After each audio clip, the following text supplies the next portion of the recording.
Episode के start में दिखाते हैं कि चैंग अभी तक सैड होती है और ये चीज मिस्टर शव से बर्दाश्त नहीं हो रही होती। तो फौरन खड़े होते हैं और चैंग को कहते हैं कि कपड़े चेंज करो, हमें यहाँ से बाहर जाना है। मिस्टर शव जबरदस्ती उसको खड़ा कर लेते हैं और चैंग भी मना नहीं करती। वो जाके कपड़े चेंज करती है। फिर हमें थोड़ी देर बाद का सीन दिखाया जाता है। मिस्टर शव चैंग का हाथ पकड़ के उसको अपने साथ सी साइड की तरफ ले आते हैं। मिस्टर शव चैंग को बहुत समझाते हैं और उसको कहते हैं कि बस तुम यही मान लो कि मिस्टर रेहान तुम्हारे नसीब में नहीं लिखे थे। तुम दोनों की डेस्टिनी बिल्कुल ही अलग है। अब तुम्हें उन बहादुर लोगों की तरह जल्दी से चीजों को एक्सेप्ट करना होगा और ये तुम्हारे लिए बहुत अच्छा होगा। चैंग बहुत रो रही होती है और वो उठ के आके सी साइड के पास खड़ी होती है और जोर से चीखने लगती है। ये कहने के बाद मिस्टर शव भी वहाँ आते हैं और वो चैंग की शोल्डर पे हाथ रख लेते हैं और उसको कहते हैं कि तुम इस शहर को देखो, इस शहर की हर खूबसूरत चीज तुम्हारा इंतजार कर रही है। भले से ये दुनिया तुम्हें अकेला छोड़ दे, लेकिन तुम ये बात याद रखना कि ये शॉपिंग हमेशा से तुम्हारे पीछे खड़ा है। ये सुनने के बाद चैंग भी अपना नाम लेके चिल्लाती है और कहती है कि तुम कर सकती हो। मिस्टर शव भी इसको देख के मुस्कुरा रहे होते हैं और कहते हैं कि ऑल द बेस्ट। वहीं हमें चेयरमैन का दिखाया जाता है। उनको पता चलता है कि फिर से ऑफिस में कोई प्रॉब्लम हो गई है और ये चीज उनसे बर्दाश्त नहीं होती। उनको चक्कर आने लगते हैं, जिसकी वजह से सारे बोर्ड ऑफ डायरेक्टर्स परेशान हो जाते हैं। लेकिन इस बार चेयरमैन की तबीयत काफी ज्यादा खराब होती है। फिर वहीं हमें मिस्टर शव को दिखाया जाता है। जब उनको ये बात पता चलती है तो वो खुद को रोक नहीं पाते और जल्दी से भागते हुए हॉस्पिटल आ जाते हैं।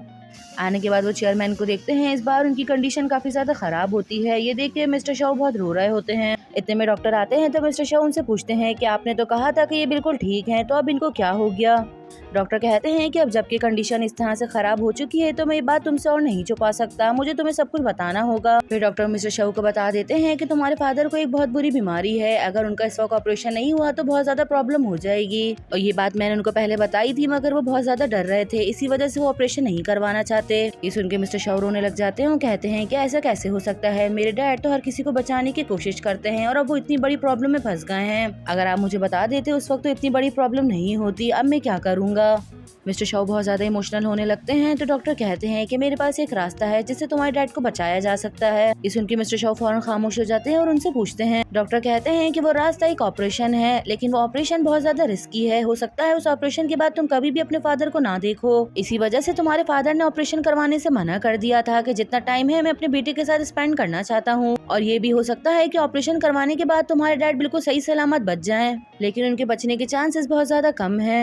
ये सुन के मिस्टर शव रोने लग जाते हैं और कहते हैं कि अगर आप मुझे ये बात पहले बता देते तो मैं कभी भी अपने डैड के साथ ये सब कुछ नहीं होने देता। इतने वहाँ पे नर्स आ जाती है और वो कहती है कि डॉक्टर आपको कोई और पेशेंट बुला रहा है। फिर नर्स वहाँ से चली जाती है तो डॉक्टर मिस्टर शव को कहते हैं कि बेटा इस सब का डिसीजन तुम्हें बहुत जल्दी ही लेना होगा, अगर तुम मान जाते हो तो मैं जल्दी ही सर्जरी करूंगा। और ये कहने के बाद वहाँ से चले जाते हैं। मिस्टर शव बहुत रो रहे होते हैं और उनको अपनी किए हुए पे पछतावा हो रहा होता है। वहीं हमें चैंग का दिखाया जाता है। वो 1 महीने के लिए अपने पेरेंट्स के पास गई होती है और अब वो दिखने में भी काफी ज्यादा अच्छी लग रही होती है। उसकी फ्रेंड की उसके पास कॉल आती है और वो कहती है क्या तुमने मिस्टर शव का देखा। चैंग पूछती है कि शव को क्या हो गया। उसकी कुलीग बताती है कि आज मैनेजर ने मुझे बताया था कि चैंग अपने पेरेंट्स से मिलकर वापसी आ जाएगी, तो इसीलिए मैंने तुम्हें कॉल की। मुझे लगा कि शायद मिस्टर शव तुम्हारे ही साथ होंगे। चैंग कहती है कि नहीं, वो मेरे साथ तो नहीं है, तो मुझे बताओ कि आखिर हुआ क्या है। तो उसकी कुलीग बताती है कि चेयरमैन की तबीयत अचानक से खराब हो गई। शव भी बहुत ज्यादा परेशान था, उसका फोन भी अब बंद जा रहा है, पता नहीं उसको क्या हुआ है। चैंग कहती है कि तुम परेशान मत हो, मैं देखती हूँ। और ये कहने के बाद वो कॉल कट कर देती है। फिर चैंग मिस्टर शव को ढूंढने लग जाती है और वो हर उस जगह पे जाती है जहाँ उसको ऐसा लगता है कि मिस्टर शव हो सकते हैं। फिर चैंग इकोरियम में आ जाती है, लेकिन मिस्टर शव इकोरियम में भी नहीं होते। इसके बाद वो हॉस्पिटल आती है और देखती है कि रूम में चेयरमैन अकेले ही हैं और मिस्टर शव उनके पास नहीं है। ये देखने के बाद चैंग मिस्टर शव के घर आ जाती है और वहाँ पर भी ढूंढती है, लेकिन मिस्टर शव वहाँ पर भी नहीं होते। चैंग को मिस्टर शव को ढूंढते हुए सुबह से रात हो जाती है, लेकिन उसको मिस्टर शव नहीं मिलते। फिर वहीं हमें मिस्टर शव को दिखाया जाता है। वो चैंग के घर के पास खड़े होते हैं और उसकी विंडो की तरफ देख रहे होते हैं, क्योंकि वो ये बात जानते हैं कि चैंग इस वक्त घर में नहीं है। फिर वहीं हमें चैंग का दिखाया जाता है कि वो अपने घर आ रही होती है और मिस्टर शव को कॉल कर रही होती है, लेकिन उनका नंबर नहीं लग रहा होता। अब मिस्टर शव भी थक जाते हैं तो वहाँ से जाने लग जाते हैं। वो दोनों जा ही रहे होते हैं कि रास्ते में एक दूसरे को देख लेते हैं। ये दोनों एक दूसरे को देख के बहुत ज्यादा हैरान होते हैं। एक दूसरे को देख ही रहे होते हैं कि मिस्टर शव की आंखों में आंसू आ जाते हैं और वो रोने लगते हैं। चैंग जब उनको इस तरह से रोते हुए देखती है तो वो खुद को रोक नहीं पाती और वो जाके मिस्टर शव को हक कर लेती है। मिस्टर शाओ बहुत ज़्यादा रो रहे होते हैं तो वो उनको कह रही होती है कि थोड़े स्ट्रांग हो जाओ, हर चीज़ ठीक हो जाएगी, मैं तुम्हारे साथ हूँ। फिर वहीं हमें सुबह हॉस्पिटल का सीन दिखाया जाता है। डॉक्टर मिस्टर शाओ को पेपर्स देते हैं और कहते हैं कि इस पे साइन कर दो। मिस्टर शाओ उन पेपर्स को देख रहे होते हैं। उसके बाद वो चैंग को देखते हैं और चैंग को देखने के बाद वो उन पेपर्स पे साइन कर देते हैं। फिर नेक्स्ट हमें दिखाया जाता है कि ये दोनों आईसीयू के बाहर बैठे होते हैं। मिस्टर शाओ कहते हैं कि डैड को गए हुए अंदर 3 घंटे हो चुके हैं, तुम्हें क्या लगता है, क्या कोई बड़ी प्रॉब्लम हो गई है? कहती है कि इस तरह की बातें मत करो, अच्छे की उम्मीद रखो, हर चीज अच्छी ही होगी। फिर मिस्टर शाओ चैंग को थैंक यू कहते हैं तो चैंग उनके हाथ पे हाथ रखती है और कहती है कि तुम फिक्र मत करो, मैं तुम्हारे साथ हूँ। इतने में वहाँ इनके ऑफिस के कुलीग आ जाते हैं और वो कहते हैं कि हमें पता चला कि आज चेयरमैन की सर्जरी है, इसलिए हम उन्हें देखने के लिए आ गए। ये लोग सब मिस्टर शाओ को कहते हैं कि तुम्हें फिक्र करने की जरूरत नहीं है, हम सब तुम्हारे साथ हैं। इतने में अंदर से डॉक्टर भी आ जाते हैं और कहते हैं कि सर्जरी सक्सेसफुल रही है। ये सुन के सब खुश हो जाते हैं।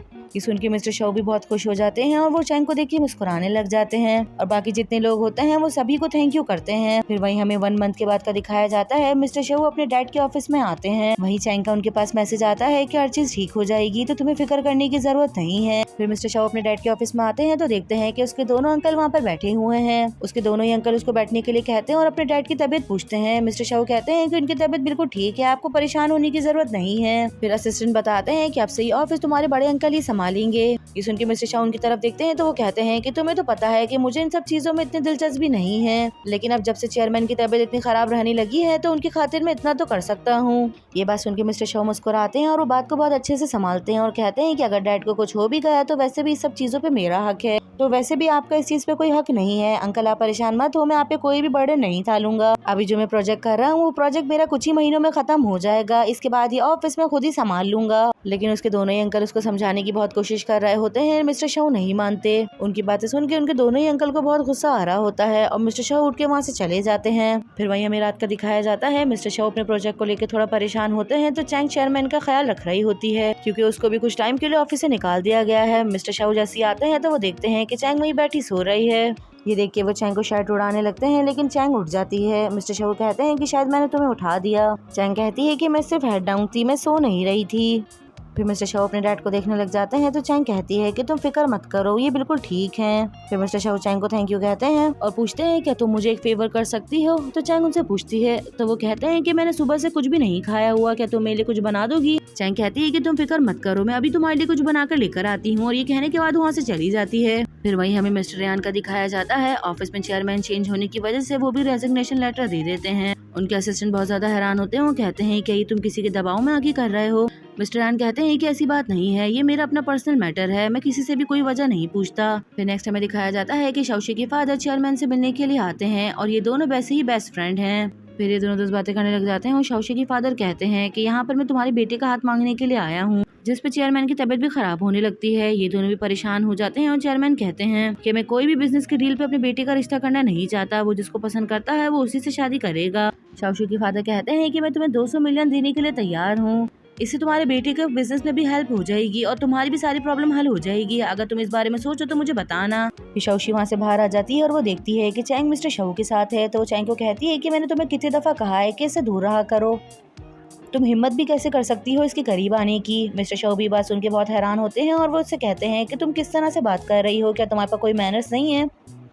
और ये बात मैं पहले भी तुम्हें बहुत दफा बता चुका हूँ कि ये मेरी पार्टनर है और हम दोनों हमेशा एक साथ ही नजर आएंगे, तुम्हारा इस चीज से क्या लेना देना। ये सुन के वो कहती है कि मेरा इस चीज से लेना देना है क्योंकि हमारे फादर अंदर हमारी एंगेजमेंट की बात कर रहे हैं। मिस्टर शाओ कहते हैं कि तुम क्या बकवास कर रही हो और किस चीज के बारे में बात कर रही हो। इतने में फौरन चैंग कह देती है कि मेरा यहाँ पे रुकना ठीक नहीं है, तुम लोग बात करो, मैं फिर कभी आके चेयरमैन से मिल लूंगी। ये कहने के बाद मिस्टर शाओ चैंग का हाथ पकड़ लेते हैं और कहते हैं कि तुम्हें कहीं पर भी जाने की जरूरत नहीं है, और वो उससे कहते हैं कि मैं तुम्हें बहुत दफा कह चुका हूँ कि इस तरह की बातें करना छोड़ दो। मैं ये बात तुम्हें बहुत दफा बता चुका हूँ कि मैंने तुम्हें हमेशा अपनी छोटी बहन की तरह माना है, तो आखिरी बात तुम्हें समझ क्यों नहीं आती।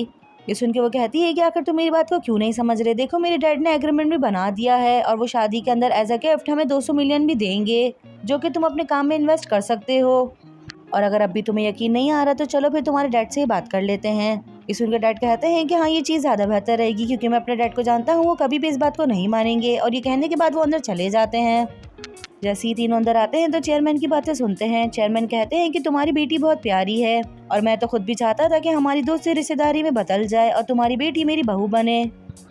लेकिन मैं एक सौदा करने के लिए कभी भी अपने बेटे को बेच नहीं सकता, जबकि मैं बात बहुत अच्छे से जानता हूँ कि मेरा बेटा किसी और लड़की को पसंद करता है। ये सुन के उसके डैड कहते हैं कि मुझे पता है कि मेरी बेटी तुम्हारे बेटे से वन साइडेड लव करती है। हो सकता है कि शादी के बाद शव की फीलिंग्स बदल जाएं।